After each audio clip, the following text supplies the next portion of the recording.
From Chi-Town to the Ville. From Naptown to the Natty. Hype is where it's at. Bringing you up close and personal with your favorite hip-hop and R&B artists. Attention listeners. Log on to GetHypeOnline.com for the hottest hip-hop and urban magazine you've ever seen. Get the 411 on the world of entertainment, new releases, and more. Just log on to GetHypeOnline.com. Hype. How you perceive everything.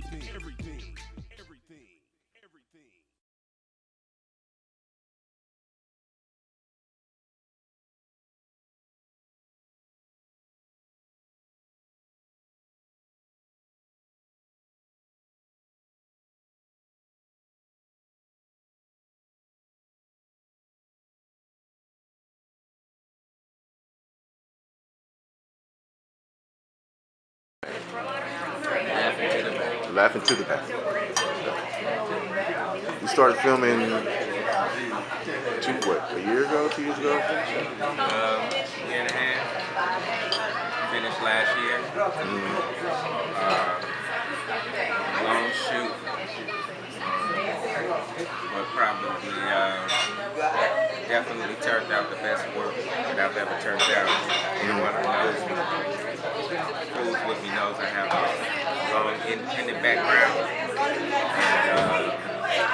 And but this one definitely is going to change the game and definitely change and trump everything I've done to this point. So I'm excited about it. Ready to Laugh to the Bank. Now, did you write this? I wrote it. Co-wrote it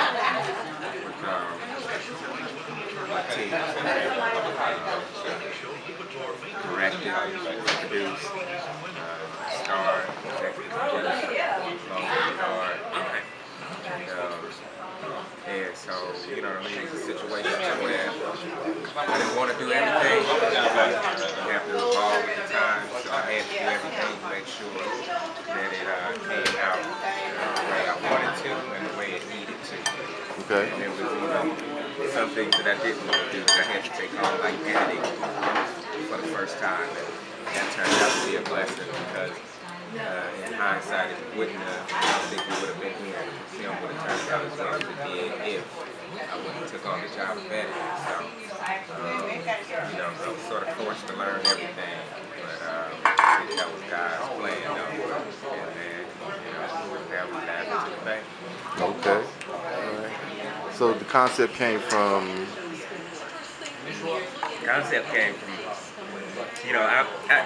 Even though I've been most of my career, I've been, independent guy. When I create studio minded. So I don't necessarily make things that per se I'm passionate about. Like, you can't. A lot of people get caught up in emotion and what's close to them, which is great once you get to that point. But if you're really trying to do this film game on a large scale, you have to think like a studio, and you have to create things that are marketable, and you have to create things that are mainstream and that have reach. And comedies have that. Now, that's my background. I love comedy, but I didn't go outside. Well, I'm gonna make a movie about kids or something I'm passionate about. Marvels, you can't go make no Marvel movie. Nobody wants to see that. You know what I'm saying? Not this day and age now. So it was, it was just looking at, funny, which is something, I'm comfortable saying I do well, and trying to figure out what's next. What's the next step with comedy, and trying to do that. So I created something that was fun, flashy, funny, and something that folks haven't seen on this level. You know what I mean? It was funnier than most stuff. In situations that you had seen, I took it to the next as far as being creative with the spin on it. So it just sat, and it just sort of came to me, man. Everything was real easy with this. I think it was just supposed to be. Now we're laughing to the bank. Now you're laughing to the bank. Okay. So give me a rundown on the cast. The cast is it's another thing that was a calculated decision to not use any people who were, names per se, but rather fresh, new faces that were really, really good actors and doing that, when you're not working with all the money in the world, I think you just set the film up to be just the film. So people don't come in with any preconceived notions like, oh, such and such and that, such and such and that, such and such and that. Oh, it better be, you know what I mean? Rather, you know, here's this underdog film. You know, I heard it was cool, let me check it out. And you walk out like, wow, that shit was hilarious. And don't know that light-skinned dude with the glasses, and the big dude when he took off his shirt, you know, that girl, man, she gonna be big. That was the whole, you know, energy behind it. Napoleon Dynamite, that concept was just a, you know, underdog film that really just platform release for who are swingers, even though any of those guys sort of grew up. So it's there, man. So for me, what I figured out is, especially when you don't have no huge studio behind you, you know, put good talent in there, be creative with what you're doing, make the story make sense, and people will receive it. You know what I mean? They'll receive it slowly and surely, and it'll snowball, you know, and it'll be in a DVD collection or something, you know, late night when they don't have nothing to do. You know, they pop it in and they watch it forever. They go to the movies to see it and hear about it and it just spreads. So, sad to say, you know, they not, it's a bunch of fresh new talent, man. Mashawn Nutt, Courtney Hicks, Tabitha Brown, Jackie Wade. Who else we got? We got Tech Money, who we do from the real world days. Who else we have in there? Valentino Morales. So it's a lot of folks in there.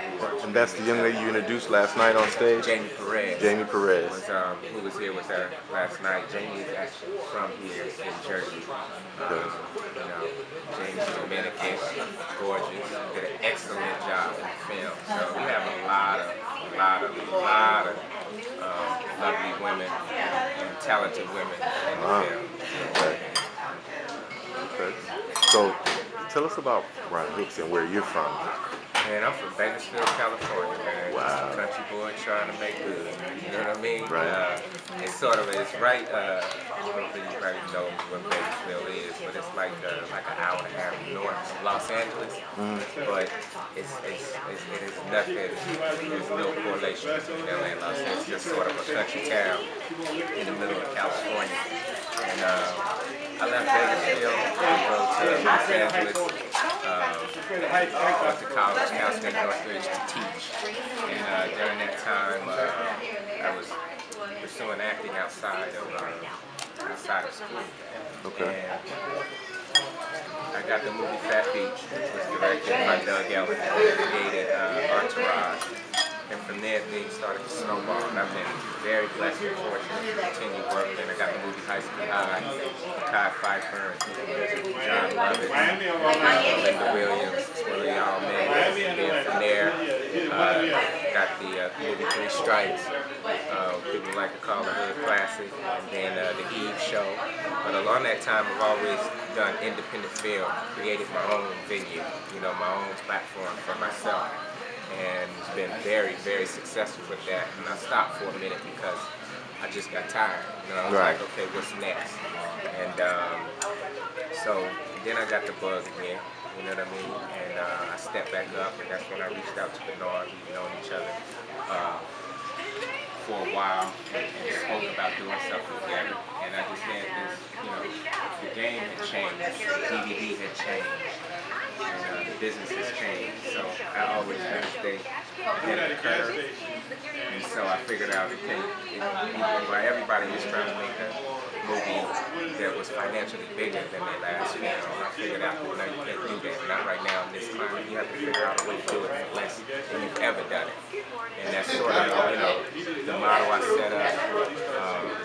You know, Bernard jumped in with me as my partner, and you know, we just went to work and it was something to where I knew I had to take on all, you know, wear all the hats myself as far as the production-wise, and I did. And it was, again, it turned out to be the best project that I've done to date. And then I put it in Bernard's hands, and we've been running ever since. I can barely keep up with it. Moving fast. But it's been a blessing to have him a part of the project, and to, you know, from where I've come from to now be, you know, align with him and partner with him in this venture is just a blessing. It's just, you know, every day I'm talking to him, listening to him, and I'm learning about business because I really do consider myself a businessman. So it's been a great journey, man. It's been a great journey. I'm happy to be where I'm at. I'm excited about, you know, the movie that happened to the Bay. You know, ready to see what's gonna happen and get cracking on the sequel. Everybody said, what's next? Because I said, we're shooting part 2 next. And they said, oh, you shooting part 2 even before the first one comes out? And I was like, when you know, you know. You know? So this one is gonna be different. This one, the part 2 was okay. So the scheduled release for Laughing to the Bank. The scheduled release for the film is August 23rd. We screening the film for ABFF in Miami on June 21st and having a big party, kind of taking over the city. So that weekend is officially Brian Hooks weekend. Who said that? I said that. That's what I'm talking about. I'm officially declaring that weekend Brian Hooks weekend. Brian Hooks There's some other weekend. stuff going on, but it's Brian Hooks weekend. That weekend in Miami, and folks are gonna get to see the film for the first time and party with us.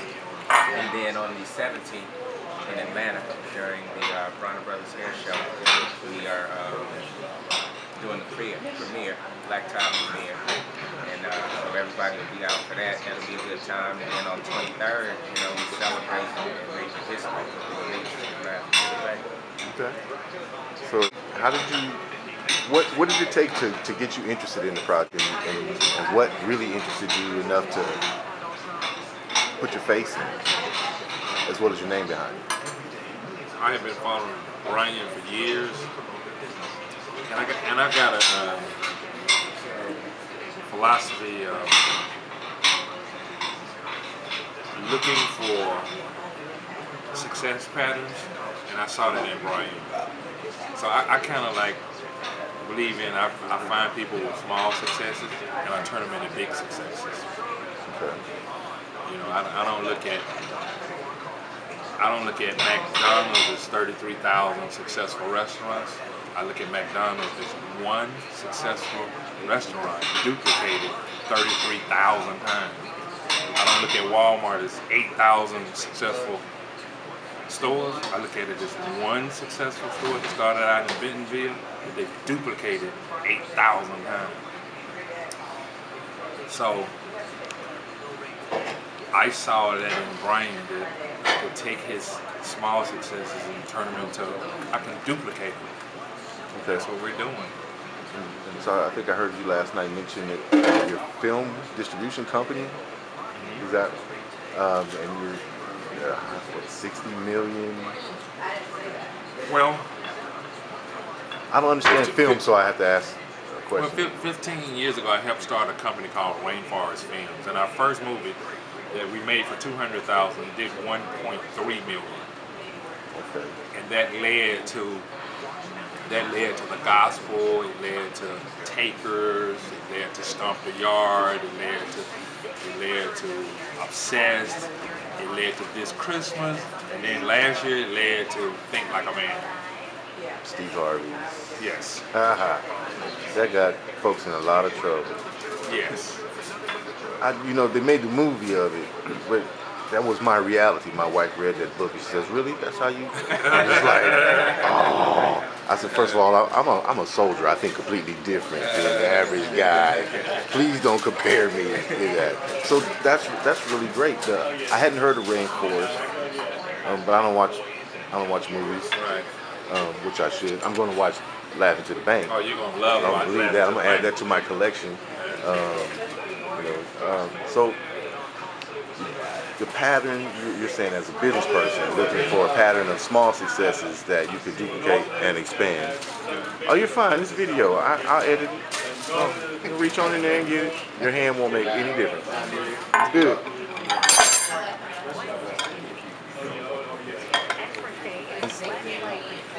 And so that's kind of a key just to pass on to other entrepreneurs coming up. It's what I like to do. And I've been very successful in doing that. that's a golden nugget right there. Even with my main business is in hair products, I now take my new hair products, put them in salons, and if they're successful in the salons, then I expand to put them in thousands of doors. Okay. But I now don't put anything in Walmart unless it's been successful in the local beauty shop. Okay. So you So I look for my small successes, and as soon as I find out something is a hit, then I multiply it. Okay. So what's next for you besides Laughing to the Bank? I know that's an exciting. Well, as you heard last night, we have a new line of silverware coming out called the I-Fork. The And it's I-Fork. basically silverware that has a stem on it, which means it never touches the table.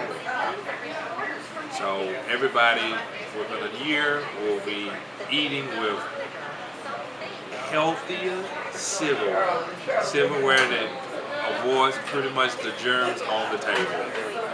So it has a stand basically. Is it? Right, it just has a stem that when you lay it down, it elevates it and it does not allow it to touch the table. Okay, that was pretty awesome. I did get a chance to see it, but I didn't get a chance to film it. We were filming so long last night. There was so much to see, and that's very interesting. So, and you're also the publisher of Upscale Magazine. 25 years now. Wow. And that has been like the gold standard for gentlemen's magazine for, Yes. you know, It's that's doing well. awesome. And you're going to continue that, Oh, obviously. yes. Oh, yes.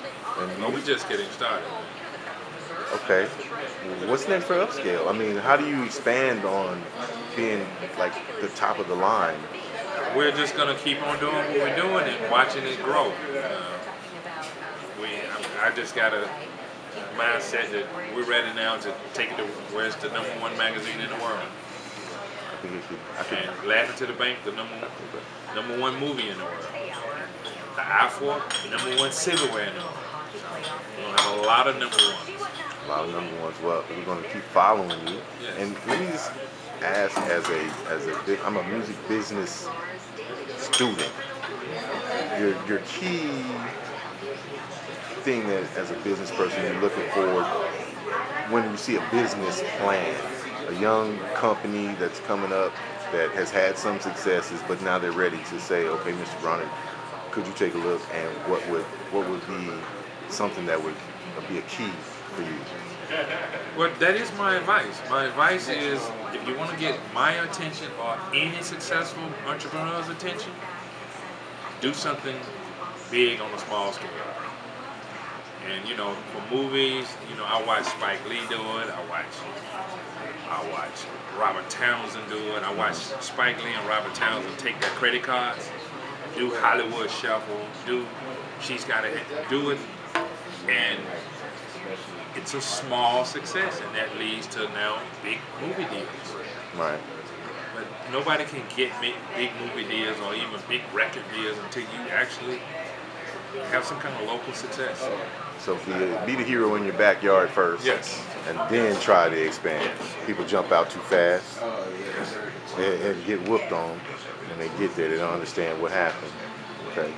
So we've had the pleasure of Mr. Bronner. He's the publisher of Upscale Magazine. I like that magazine myself. It's definitely the gold standard. We got Mr. Brian Hooks, actor, entrepreneur, film director, now editor. And the new movie is called Laughing to the Bank. And we have, that's coming out in July. August 23rd. I'm You sorry. can go to the website at l2bank.com. That's L, the number 2, bank.com. And we leak some scenes out. You can check out the movie, get a sense of the tone. And it's a contest about, to get your song for songwriters and producers. They can get their song on the soundtrack. They can win money. We have a trip. If you go to the website, you can see you can win a trip to the premiere. You can see photos, behind the scenes photos, and a whole slew of stuff. The website is like Disneyland. The website's like Disneyland. It's Is that much fun? It's like Disneyland. It's to happiest place on earth. Oh, okay. Matter So, of fact, when the series is over, whoever takes it, it's gonna be Miami. And they ask Ron, where you going now? He's going, I'm going to laughingtothebank.com. laughingtothebank.com. Oh, that's good, bro. All right, so you have the Laughing to the Bank Win Millions contest. Every 1 millionth person who downloads the app wins an all-expense trip to the Laughing to the Bank premiere, August 27th. That's pretty. 2013 in Atlanta, the Bronner Brothers International Hair Show. Well, that's awesome. I've heard my mother, who was a beautician, talk about that show. It's like the Hair Olympics. All right, so it's got a round trip ticket on a Greyhound bus one night. Get on the bus by yourself. All right. So as I was saying, you can see we like to take care of our people who support us and go to the site. Win a round trip ticket On the Greyhound bus travel. One night stay at a Motel 6. $5 value meal at the fast food restaurant of your choice. So, It says McDonald's here. Some folks are gonna hold you to that. I know, but They don't want now Burger King. We are expanding Expanding the contest. That's how we do it. We're like, you know what? Just in case you don't want to eat there, we're going to give you a choice. A choice. Your $5 will be, you can go to Burger King, you can go to Wendy's, as long as you don't go over the $5. $5. Lord. Value meal. That's insane. Yeah. Hey, but you get some spending cash too, though. You get a $50. $50 cash card, so now you suited and booted for the premiere.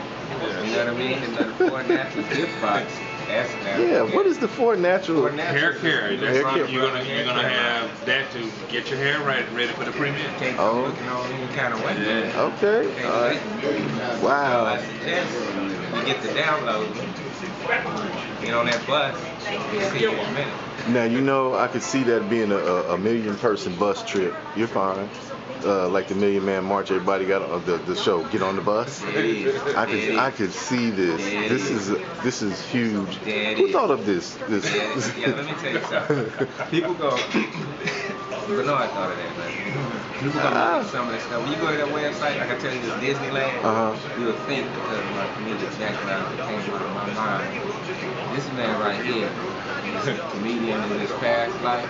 Either he do it now. He's been here before, huh? Sometimes where I can't catch up, and maybe he in the club, stand up. These are all his ideas that Okay. This is an awesome marketing tool. This is an awesome, I mean, that got me. And I hope that you will allow us to put this ad on our site. Send us the digital file. It gets deeper than that. There is. You also need to cover the boycott of the movie. Oh Lord. Yeah, you gotta. We have a duo. You gotta. Do you need me to move? There's pretty much the movement against the movie. You need to read that so you can. This is insane. Laughing to the Bank, stand up and fight. How could people really read it? Join the National Action Coalition (NAC) of over 15 national organizations who have joined forces to stop L2B. Laughing to the Bank. If we sit back and do nothing, we become part of the problem. As thousands download daily the L2B app from the Apple app and Google Play, they have continued to get stronger. L2B has shown to be racist, offensive, and divisive. Join today and help us make a difference. Support the organizations bold enough to take a stand. American Rappers Guild, ARG, American Stutterer Federation, Federation of U.S. Strippers. Really? Strippers. Here's the thing. They come down on me, but the way I see it is like I'm giving people a job who normally, when the last time somebody hired somebody who's got a bad stuttering problem? You go into the bank, do you see stutterers? No, it's going to take you like 45 minutes to make your deposit. Right. I mean, and now some of my best friends are stutterers, so, you know what I mean? But I put them in a movie, now they come down on me. Strippers. When the last time strippers was hired working at the bank? If they working at the bank, they wouldn't have to strip. Yeah. So why you come down on me? I put him in the movie. You know what I mean? Put 'em in the movie. We had, you know, all these National Overweight Institute. National Overweight Institute. When the last time you seen an overweight stewardess on the plane? You don't see it. I don't want to see that. So if it wasn't for me, Oh, you gonna work. you really gonna win with this. First of all, I'm a member of this alliance, the GSA, the Global Centers Alliance. I'm a member. Yes, sir. And then the World Gay Alliance. Problems. So I'm helping. I put these people in the film, and I'm including certain awareness. All these, and then they're gonna come down on me. You know what I mean? But if you go to the site, you can see there has been a settlement. You know what I mean? Right. Yeah. And, but you can read the settlement on the site. Oh wow. And then we have the N-Word National Educational Institute. That's a long ass website, man. But really, These websites, man, they try to take us down. This is some real creativity. It is some real creativity. And you know, you won't see my face, but you should have seen my face last night when the closing scene hit and Mr. Bronner, Upscale Magazine, comes out shirtless. We were like, he was having too much fun. He was having too much fun. Mr. B in this film plays an eccentric mogul. Okay. Sort of over the top version of maybe a Russell Simmons character, and you'll see in the movie he's always, you know, his guy take a meeting. You know, you walk in, he could be sitting on his head. You know what I mean? He could be in the bubble, oxygen bubble. Wow. You just never know. He's eccentric like that, and he has the best marketing team that you've ever seen in your life. I mean, the best. When you see movies, you know what I'm talking about. Okay. And his music. And his music. His muses. Muses. Okay. His muses. Wow. They are the music. This is awesome. So you got a write-up in Hip Hop Weekly, a double ad, a very original ad. I love that. And then a write-up in Hip Hop Weekly. And we should, you know what I mean, on Mr. Bronner. We have the cover of Smooth magazine. Jackie Wade, one of the actresses. Okay. In the film has done the cover, should be the cover, and then tomorrow the 5 of the other girls that are in the movie, along with myself, are shooting the magazine, sort of an issue dedicated to the cover to the movie. Smooth magazine. Get that on camera. It's the July issue. I'm shooting this in HD. Let me turn it up there. We get full screen. Yes. Okay. Hello. Smooth magazine. Laughing to the bank. You're gonna be laughing to the bank. I'm gonna have that. Next week. I mean, the magazine. I'm on the movie. Luckily, you edited this. Yes, of course. My wife see that. It's all You're gonna be in trouble. The Taliban got nothing on that sister, man. I'm telling you. Next week we're shooting a cover. Okay. Upscale magazine. Okay. And several other publications, man. So we blessed, man. Like I say, Jermaine's product, Bernard is marketing the product, and we laugh at the thing. There's some awesome marketing pieces. I'm not a marketing person. Can we use your quote when you saw this in our ads? Can you use his quote?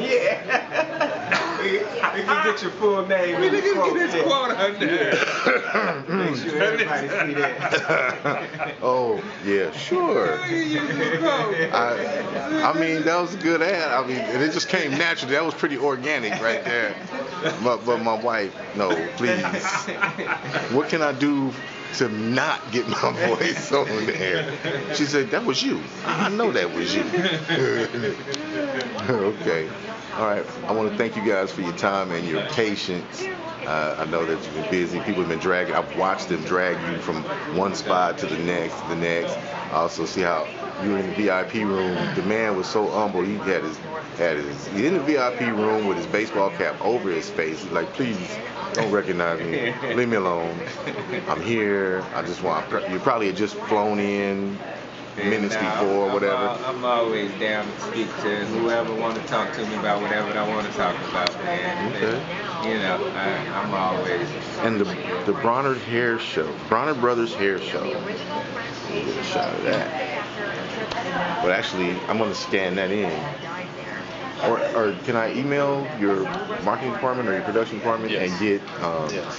Whatever you need, we're gonna make sure you have it. Okay, I appreciate that. Awesome. So the Bronner Brothers Hair Show, that's been going on for This is year 66. 66, and I remember my mother spoke about it with high regard before she passed. She had been a beautician for over 30 some odd years, and it was spoken of like it was the hair Olympics. It was the place to go and see the new products, the new hair artists, the new styles and things like that. So how did that kick off? I mean, how did that come about? I'm not 66. It's like I said, it's been going on for 66 years, and it's the world's largest hair show of its kind. And this year we do have a new hair tournament for different beauty schools, for different barbers, students, professionals. And this is going to be like a tour, or it's a Well, it's 3-day event. It happens every 6 months in Atlanta. every 6 And months. now we're literally taking it nationwide. So we do Dallas now, Baltimore, Oakland, Chicago. So we're taking it nationwide. But Okay. every 6 months, the granddaddy of all shows is the Granddaddy. Atlanta. Wow. So every 6 months in Atlanta, The hair show the happens. hair show happens. That's a huge ongoing production. So by the time you're done with one, you're already producing the next one Yes. and pre-planning and seeing around the corner, thinking around the corner for the next 10. And we've had a lot of movies screened in advance showing at the hair show. Mhm. But this will be the first hair show that includes actual red carpet, black tie, full star-studded premiere. So the movie premieres at the hair show with the celebrity ace, celebrity, I a understand what you're saying. real premiere. A real And movie. the following week it opens in theaters. Okay, something that Siskel and Ebert would be talking about. Yes. And that kind of premiere situation. That's good. Variety. So this will be the first time that beauticians would literally in their life have been to an actual movie premiere. As part of the contest. No, This is part of the overall part event. of the show. Just part of They the will show. get a chance for the first time in their lives to go to an actual red carpet, black tie premiere. Police went into Ariel Castro's home. Man said I take stuff, small successes and make them huge successes. And that, it will be, are you going to be able to do that every 6 months, a red carpet? No, they won't get that. They won't get that. You gotta make them one year and then put them out the next. Okay, so Make them one year, put them out the next. But it's very fun making them, and it's very fun, marketing and putting them out. And that's what we'll be, doing. okay. So is there anything else you would like our readers and viewers to know? Exclusive interview with his brothers that you just No, I can't think we've tell. covered it all. We covered everything. One of them Okay. wants to Just, have again, to Ariel Castro now. We wanna- And that's when Martin Savage This said- woman right here, we're trying to get her down to the premiere in Atlanta. We're going to Atlanta, this right here. One of the gunmen Might be my date to the premiere. Uh-oh. Atlanta. Uh-oh. Need my card? Yes, I do. Okay, I'll go with you. Are you kidding me? I can dress up. I got dresses. Oh, I Lord. can wear some bling. Oh, that's funny. That's funny. I'm not sure about the high heels. We split the difference. We split the difference. All you have to do is make it from the limousine, town car, to the front door, and then you can take them off. Get comfortable. Why not? Patti LaBelle and Aretha Franklin, kick them off. See her arm there? I see it. WinMillions.info. Laughing to the bank. Laughing to the bank. I love that. I'm gonna go find out what that's about. I need to stay an extra day just to get her face after she goes to the site. You're like, really? I'll be back. And you'd be Here later. I'm here. I'm here doing interviews all the way till tomorrow. Yes, we'll be running to the city later on today, actually. All right, so I'm gonna close out and let you guys go about your day. I appreciate Mr. Brian Hooks, Mr. Bronner, right here at the. This was the most amazing event I've ever been to since I've been out. The Mystical After Games event, and I enjoyed the opportunity to speak with you and meet with you. And I appreciate your time for the Hype Magazine. Definitely. Thank you. Thank you.